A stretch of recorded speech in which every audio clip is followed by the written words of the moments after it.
Passamos a apresentar os 4 Evangelhos, Revelação da Revelação, Jean Baptiste Rustin. Narração, Paulo de Moraes.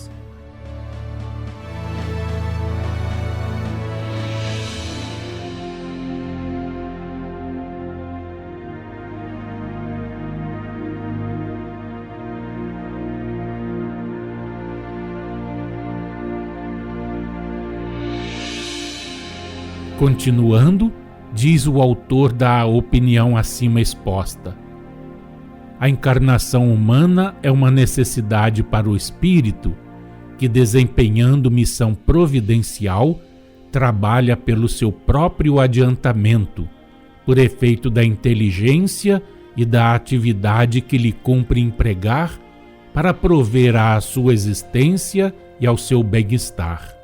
Mas a encarnação humana se torna um castigo quando o espírito, por não ter feito o que devia, se vê constrangido a recomeçar a tarefa e multiplica suas vidas corporais, penosas por culpa sua. Um estudante não chega a tomar o grau senão depois de haver passado pela fileira de todas as classes. Porventura, o percorrer essas classes constitui para ele um castigo? Não, é uma necessidade. Se, porém, por preguiça, o estudante é obrigado a permanecer nelas o dobro do tempo, aí está o castigo. Poder dispensar-se de algumas representa, ao contrário, bastante mérito.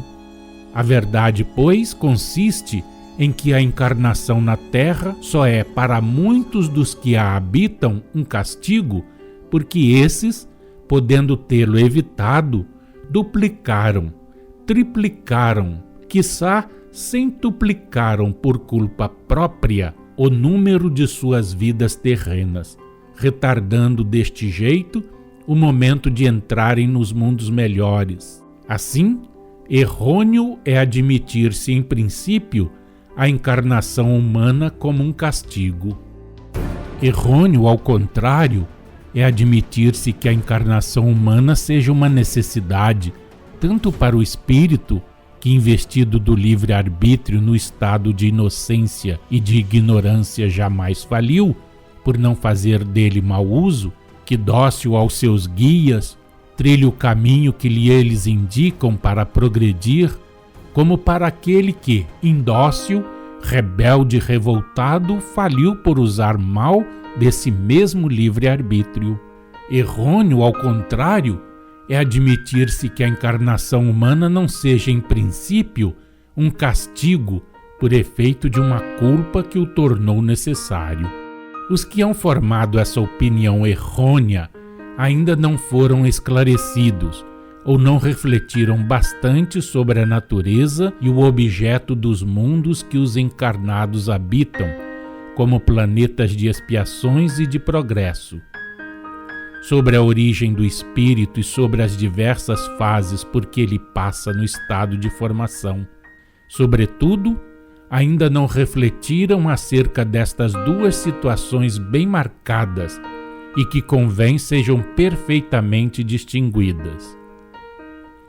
A situação em que, no estado de formação, o espírito segue a sua marcha progressiva, contínua, até chegar à condição de espírito formado, isto é, de inteligência independente, dotado de livre-arbítrio, cônscio da sua vontade, das suas faculdades, da sua liberdade e, por conseguinte, da responsabilidade de seus atos, e a situação em que, como espírito formado, ele se encontra num estado de inocência e de ignorância, podendo ou usar do livre-arbítrio no sentido de trilhar constantemente o caminho que lhe é indicado para progredir, ou fazer mau uso dele, sob a influência do orgulho, da presunção, da inveja, e tornar-se conseguintemente indócil, culposo, revoltado, podendo, em suma, falir ou não falir. A encarnação é uma necessidade para o espírito no estado de formação. É indispensável ao seu progresso, ao seu desenvolvimento, como meio de lhe proporcionar e ampliar progressivamente a consciência do ser, o que ele não logrará senão pelo contato com a matéria. É a união desses dois princípios que dá lugar ao desenvolvimento intelectual. A encarnação é uma necessidade até ao momento em que, alcançando um certo ponto de desenvolvimento intelectual, o espírito está apto a receber o precioso dom, mas tão perigoso, do livre-arbítrio. Já o explicamos e repetimos. Um único é originariamente o ponto de partida para todos os espíritos, formação primitiva e rudimentar pela quintessência dos fluidos, substância tão sutil que dela, por nenhuma expressão, podem as vossas inteligências limitadas fazer ideia. Quintessência que a vontade de Deus anima para lhe dar o ser e que constitui a essência espiritual, princípio de inteligência, destinada a tornar-se, por uma progressão contínua, espírito formado, isto é, inteligência independente, dotada de livre-arbítrio, consciente de sua vontade, de suas faculdades e de seus atos. Segue-se a encarnação, ou melhor, a materialização dessa essência espiritual mediante a sua união íntima com a matéria inerte, primeiramente no reino mineral e nas espécies intermediárias que participam do mineral e do vegetal.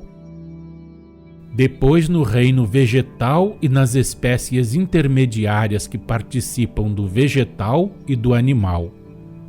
Desse modo, numa contínua marcha progressiva se opera o seu desenvolvimento, que a prepara e conduz às raias da consciência da vida. Em seguida, vem a encarnação no reino animal.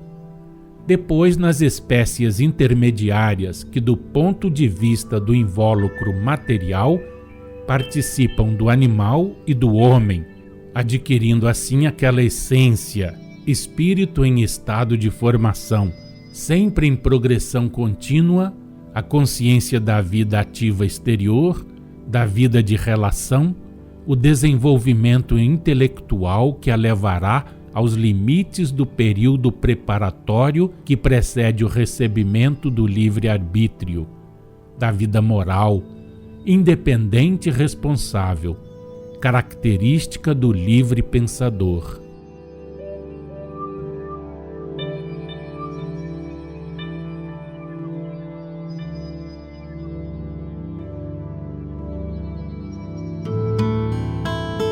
Acompanhe no próximo programa mais um trecho de Os Quatro Evangelhos, Revelação da Revelação, Jean Baptiste Rustin.